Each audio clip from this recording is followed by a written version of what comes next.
The Tamil educationists are screaming for more attention to be paid to Tamil schools and for better facilities, and in fact, for the country, for the government to build more Tamil schools.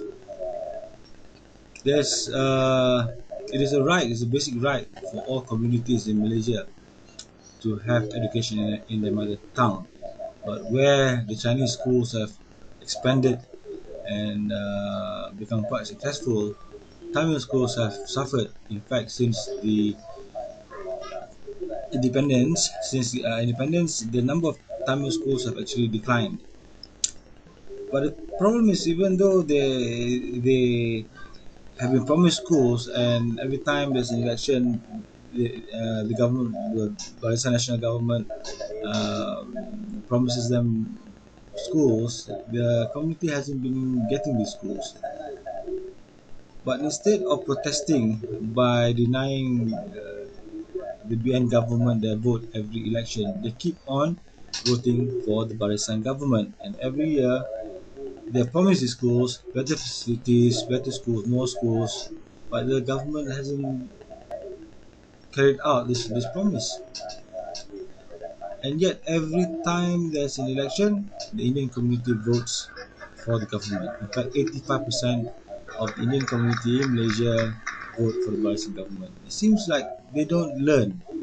Why don't they just, for this election, withdraw their vote from the Barisan, give it to the opposition, and see what the Barisan will do in the next,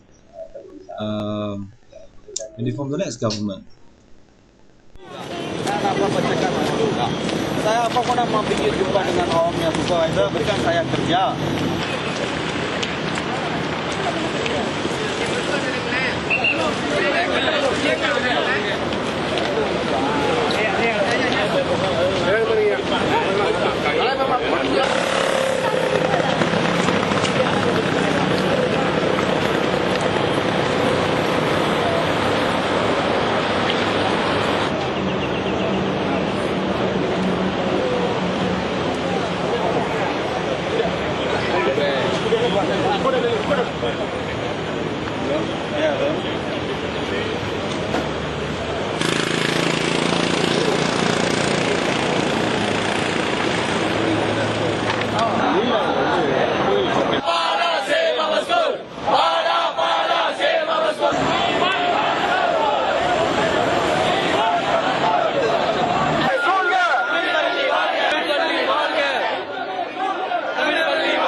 Jangan disturb the road.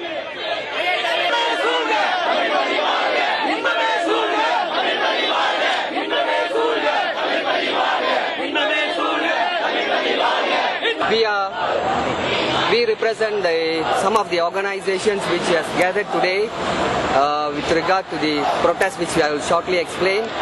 And today marks almost 1 year after the 9th Malaysia Plan has been launched in this parliament. After waiting for 1 year period, the civil society takes note that the government has failed in its effort to allocate sufficient funds for the Tamil schools. So we are here today. We are here today to send a message to the government that ordinary people on the street are not happy with your policies. We are fed up with your promises that you will allocate sufficient funds for the Tamil schools. Therefore, we are here today to make our presence felt, that this country belongs to all walks of life, men of all walks of life, and belongs to the citizens of this country, and we must be dutifully respected by this government with regard to allocation of funds for education. More than than 50% of the Indian children, Tamil children, go to Tamil schools.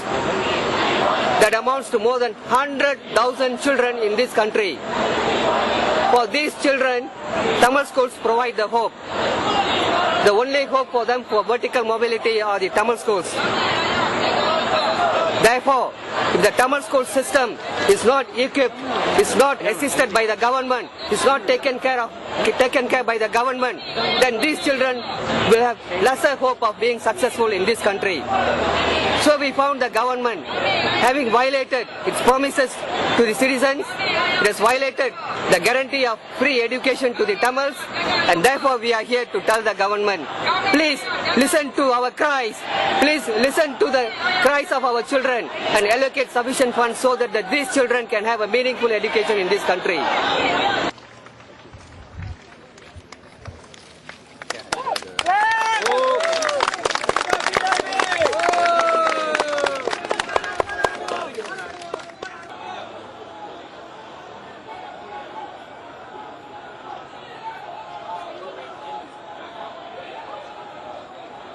Okay, thank you very much. அவங்க சொல்றது ஒன்றது செய்யறது ஒருது. முதல் வருஷம் 20ஆம் தேதி September வந்து பார்லிமெண்ட்ல நம்ம கேள்வி கேட்ட போது அவங்க அரசாங்கம் என்ன சொன்னாங்கன்னா, புது தமிழ் ஸ்கூலு, புது சீன ஸ்கூலு இந்த 9வது ரஞ்சாங்கல்ல வந்து கட்ட மாட்டாங்கன்னு. ஆனா இதெல்லாம் நியாயமா? அப்ப இன்றைக்கெல்லாம் நீங்க கூடி இருக்கிறதுக்கு எனக்கு ரொம்ப சந்தோஷம். கண்டிப்பா இந்த பிரச்சனை முடியும்னா இன்றைக்கே நாங்க எடுத்துட்டு போய் பேசுவோம். இல்லாட்டி வர்ற திங்கட்கிழமை 12 மணிக்கு இன்றைக்கு வந்து அமைச்சர் வந்து உங்க குழுவை மீட் பண்றாரு. நாங்க இந்த பிரச்சனை எடுத்து பேசுவோம், சொல்லுவோம். நாங்க இது வந்து கண்டிப்பா பொதுமக்களுக்கு வந்து நாங்க எதுவும் குறை செய்ய மாட்டோம். இதை எடுத்து நாங்க பேசி எங்க கடமையை நாங்க செய்வோம். தமிழ் வாழ்க! தமிழ்